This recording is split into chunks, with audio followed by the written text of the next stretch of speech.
Welcome back to Grandma's Chair, and today we'll read from the subreddit r/JustnoMotherInLaw. Our first daughter turned 1 shortly before Christmas 1995. At that time, my in-laws lived in a town that was approximately a 2-hour drive from us. My mother-in-law asked if we'd be staying at their place on Christmas Eve, and we said, "No, it's kind of difficult with a baby. We'll drive out to join you on Christmas Day." She wasn't happy, but she said, "Fine, but you have to be here by 10 a.m.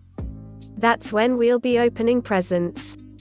So, we got up bright and early on Christmas morning, gulped down breakfast, got the baby ready, and got on the road by 6:30 a.m.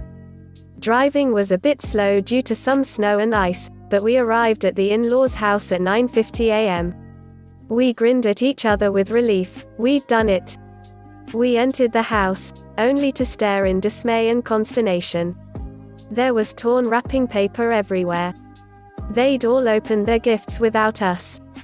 My husband isn't one for confrontations normally, but he couldn't help it this time. He cornered his mother in the kitchen and said angrily, "Why didn't you wait for us? We got here on time." She said sweetly, "Oh, the kids didn't want to wait." Said kids were my husband's younger sister and brother, who were 26 and 21 at the time. To this day, I'm convinced that she decided not to wait because she was punishing us for not staying overnight on Christmas Eve. Whatever.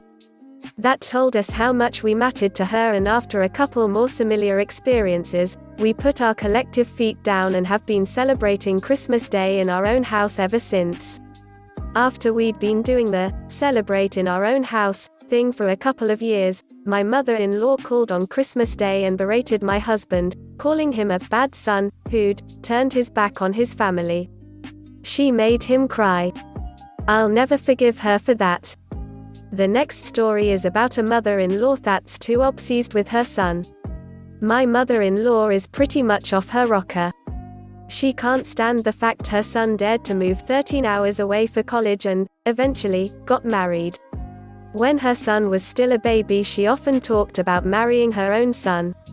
I only knew about this after my aunt-in-law, Ale, told me this. So after I married her son, she constantly nags at me, which proves the claim from my Ale, but to a point where her siblings have to intervene and tell her to knock it off. She's unnaturally attached to her son. Ale even told me she sprays his cologne whenever she misses him.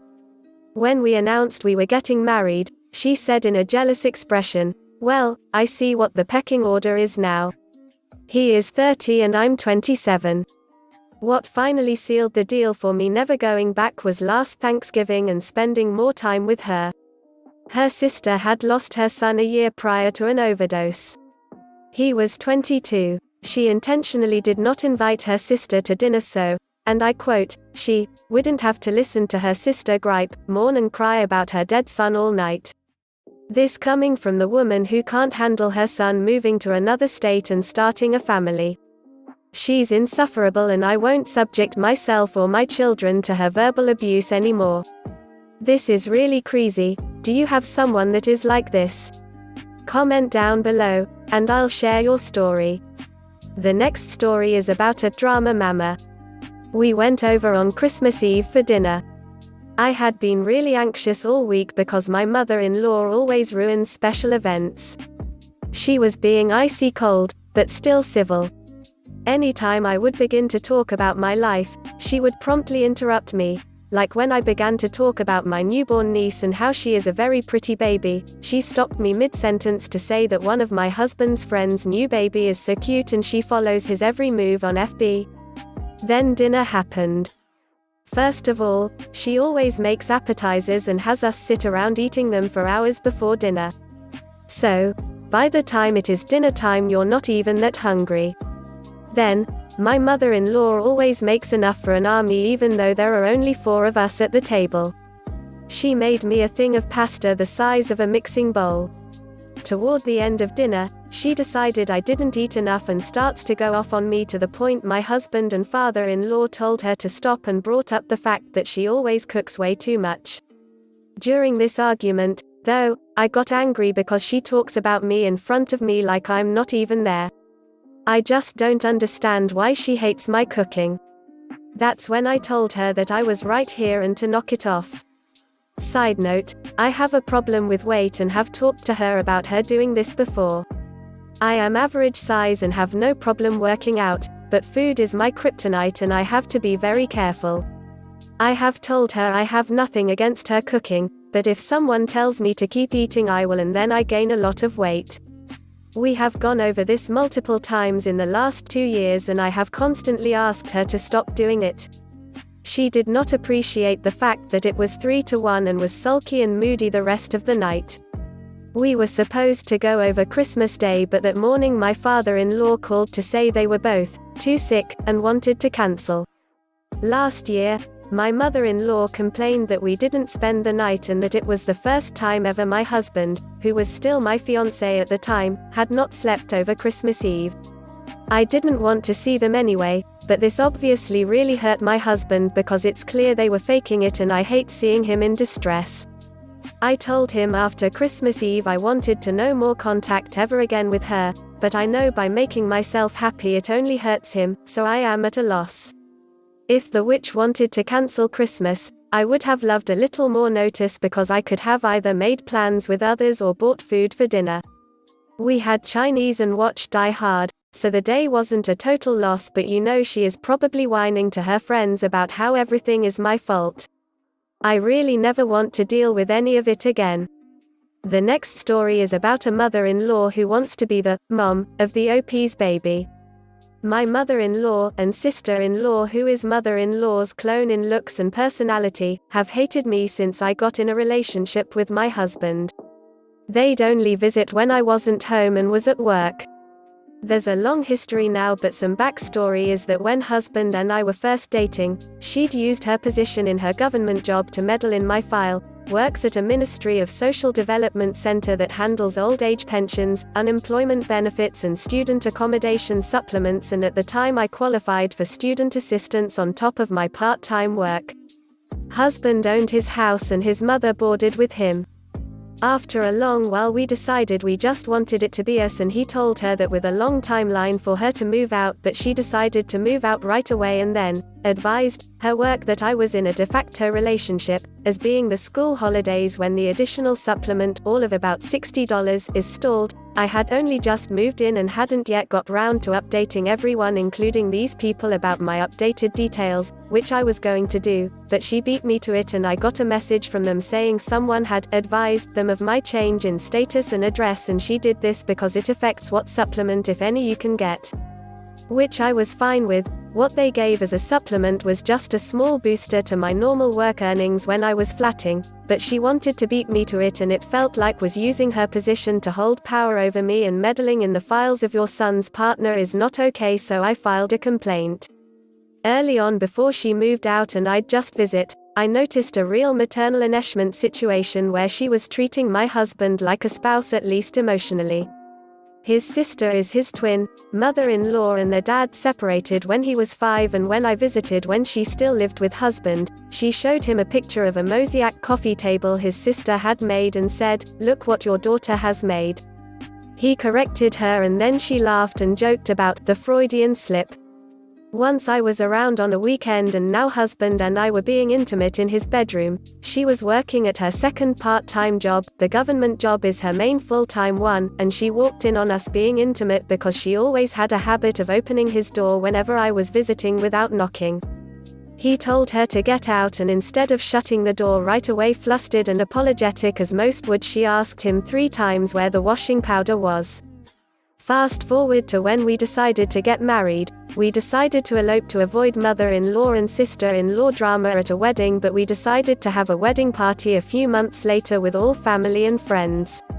My aunties had been given control over catering and making food themselves and organizing tables and decorations, but when they arrived the mother-in-law took over this, including catering, so my auntie ended up with months of homemade foods that she stored for her kids because mother-in-law stomped over everything and brought in ordered food, took over the table and decorations, and it was all hideous and my aunties didn't get a look in. Mother-in-law had known beforehand too that my aunties were doing catering for the meals, and we had told her she was welcome to do the dessert stuff, which she agreed to, but when it came to the time she took over everything, and my aunties, who are easygoing down-to-earth people, got so upset at her that during the organizing of the party that they had to storm off.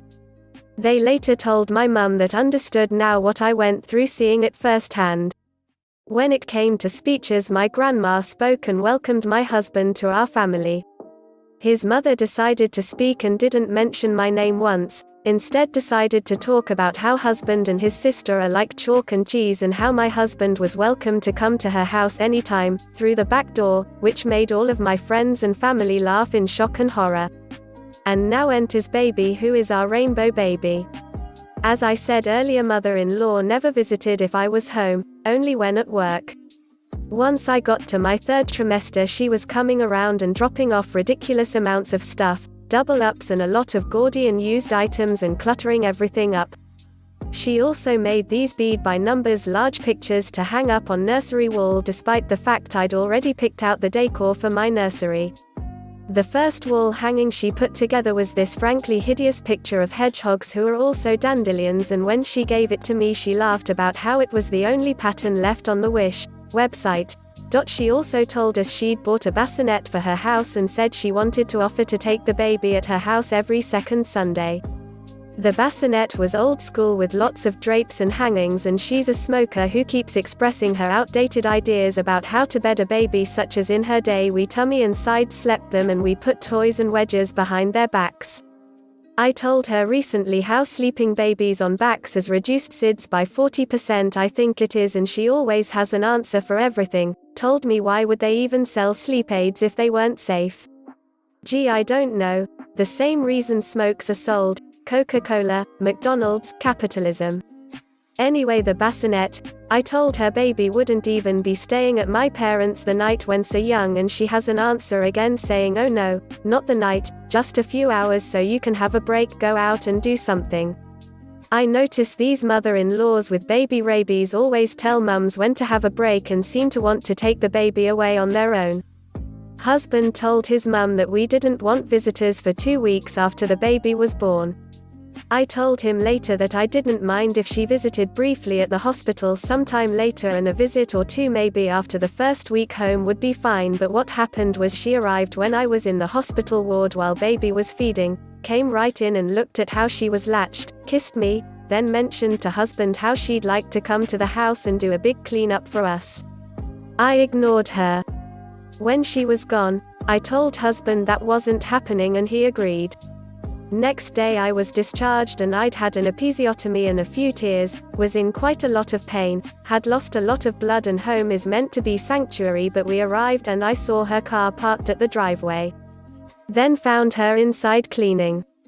Turns out she has a key to our house, and if told husband for years I suspected she's probably made cuts of the spare at some stage and he still deals with the fog sometimes. He was like, maybe I left one of the doors unlocked. But I was like, no, because she wouldn't come to our house when I'm at the hospital with plans to come inside when we weren't there unless she had a key. It's not like she turned up hoping to find an unlocked door.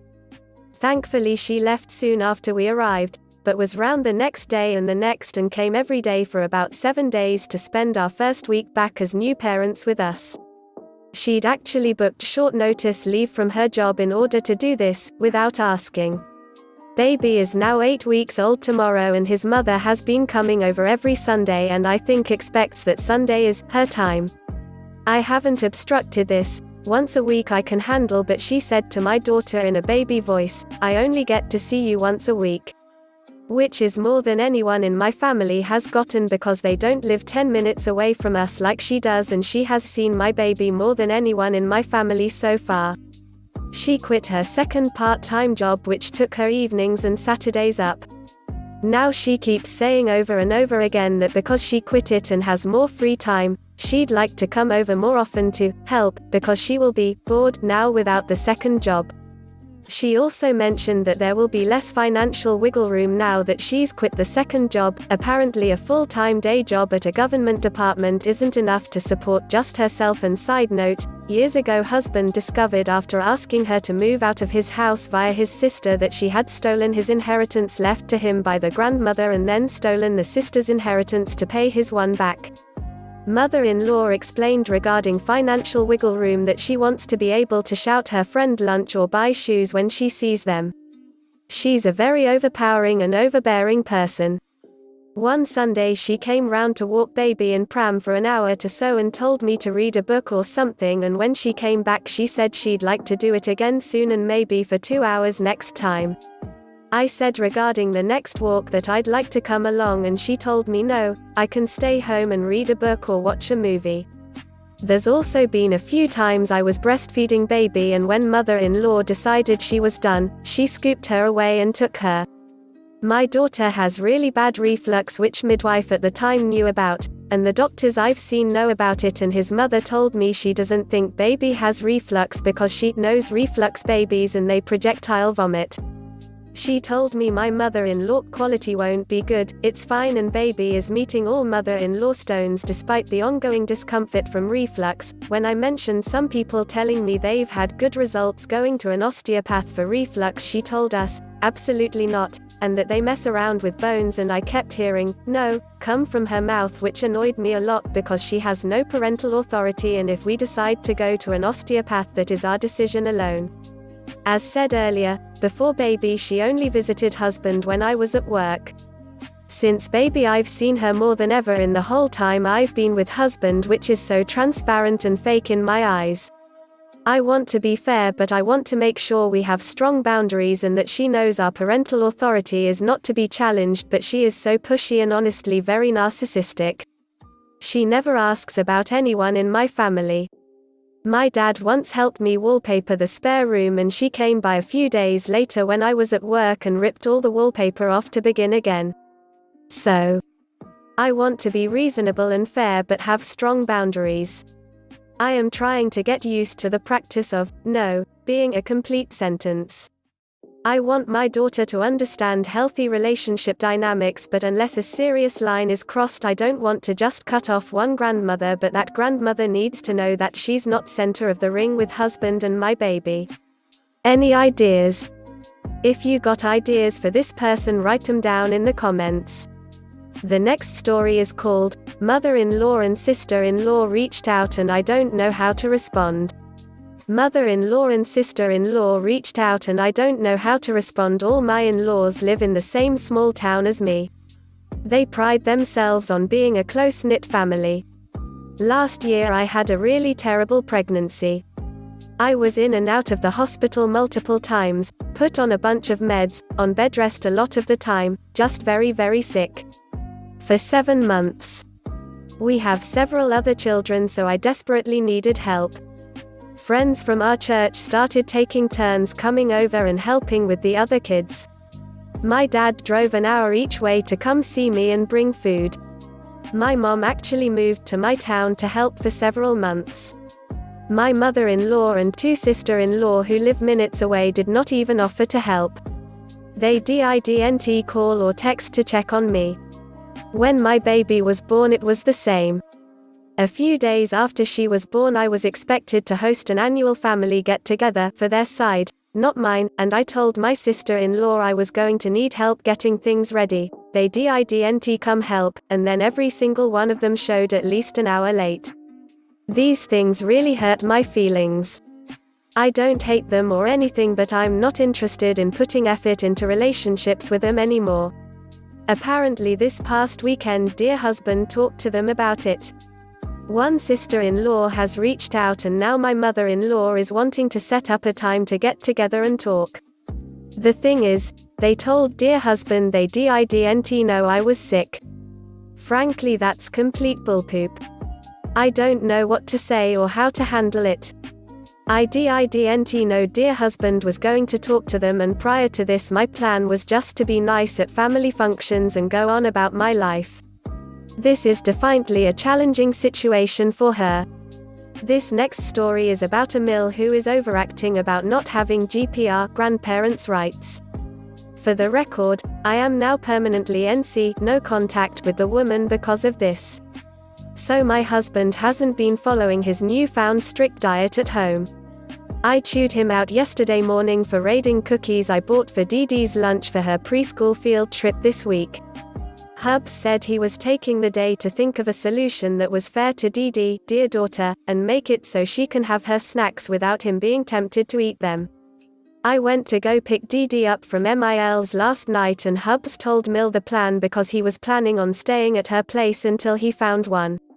Well, Mil made the comment that all I buy Dee Dee is junk food, and apparently 100% fruit and organic fruit snacks, string cheese, and yogurt are junk food to this woman, and that I wasn't supportive of DH. I said no, I do support his necessary diet changes.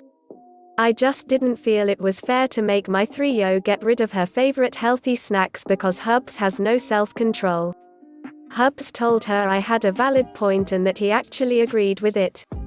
At that point, she made the comment that I should just keep lying to myself to make myself feel better because I was directly responsible for my husband's diet up here. All hell broke loose when I said, "Well, nice to know that you really have no respect for me as my child's mother." Mil stormed up to me and, with Dee Dee standing right behind her, starts screaming about how I'm a two-faced, manipulative, abusive ducking witch who is poisoning her son and he should divorce me. The entire time she's screaming, I'm standing there quietly repeating, "I'm not yelling, so there is no reason to yell at me." The screaming continues, so I tell her that I was taking Dee Dee and going home per the agreement Hubs and I already made. She physically gets between me and my now screaming 3-year-old saying that she was not allowing me to take Dee Dee anywhere, that her dad has more of a right to have her than I did. I quietly inform her that she legally cannot do that and she needed to let me take my kid so we can go home. She refused. I looked at Hubs and then back at her and I told her fine, that I was getting the police involved because she was kidnapping my child when Hubs and I agreed Dee Dee needed to come home. Mil says if I take Dee Dee from her that she is suing me for GPR because she has rights and that I was to get out of her house, and if I step foot on her property that she is having me arrested. I step outside to call the police and she slams the door behind me. Petty, right? Then she tells Hubs that if he leaves, she was disowning him and trespassing him from her property as well. So I'm halfway done with my call to the police and Hubs had come outside to check on me. Mil opens the door and throws my 3-year-old outside, then slams the door behind her. I tell dispatch to have the officers meet me at my apartment then so I could respect MIL's wishes to get off her property and I could get Dee Dee to bed. As I'm loading Dee Dee in my car, Hubs said Mil took it way out of line because I not once raised my voice, called names, or pulled any of the stunts she did. Cops come and visit, check on Dee Dee because she was put in the middle of it. They confirm that I was in the right and suggest that I press charges. I tell them she has pulled this stunt before and to let her know that she is lucky I'm not going to press charges this go around, but make sure she understands that if it happens again that I will be. I tell him I have since been trespassed from her property and that I have every intention of honoring it. Hubs called after the cops got done down there.